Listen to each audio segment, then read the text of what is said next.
আমি থাকি এই গ্রামে আর তোমরা থাকো পাশের গ্রামে। আমার গ্রামে বৃষ্টি হলে পাশের গ্রামে বৃষ্টি নামে।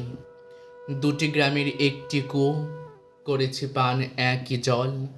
আমার গ্রামে উঠলে চাঁদ, তোমার গ্রামে কাঁপে জল। হীরকপুর মুক্তপুর দুটি গ্রামের দুটি নাম। হিন্দু থাকে এ গ্রামটিতে ও গ্রামটিতে মুসলমান। এই গ্রামের তুলসী পাতা পুজোয় লাগে মুক্তপুরে।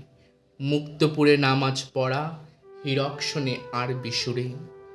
এই গ্রামে যদি কারোর বিয়ে ও গ্রাম থেকে দুব্য আসে। এ গ্রাম থেকে ও গ্রামে যেতে দুব্য নিজেও ভালোবাসে। দুব্য হলো একটি নাম, দুব্য এক রায় কিশোরী। একটি ছেলে ডুবতে এলো, বলল তবে ডুবেই মরি। ডুবতে এত ভাল লাগে যে গহীন গাঙে ওঠে তুফান। বৃষ্টি নামে, বৃষ্টি তুই হিন্দু নাকি মুসলমান? বৃষ্টি বলে আমার কাজ মাটির বুকে ঝরে পড়া।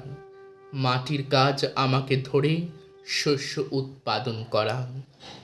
আমি যখন বৃষ্টি হই সমানভাবে দোগ্রামে যাই। ধর্ম থেকে আমি ঝরি না, সবাই যেন বৃষ্টি পায়। কিন্তু কারা কোথার থেকে এ গ্রামে এসে গোল বাঁধালো। ফাটলো বোমা, ছুটলো তীর, নিবলো দুই গ্রামের আলো। এলো পুলিশ সাংবাদিক, বসলো বেড়া কাঁটা তারে। দুব্য নামে ওই মেয়েটি, সে হয়ে গেল ওই পারের। ছেলেটি আজ এই পারের, কিসের থেকে ঘটলো কে যে। মার খেয়ে সে হয়েছে আজ নতুন মানচিত্র নিজে। মেয়েটি কাঁদে, মেয়েটি হাসে, হাসলে তার রক্ত পড়ে। কিন্তু দুটি গ্রামে আজও সমানভাবে বৃষ্টি ঝরে। ছেলেটি একা, মা ভাই বোন সবাই তাকে ত্যায্য করে।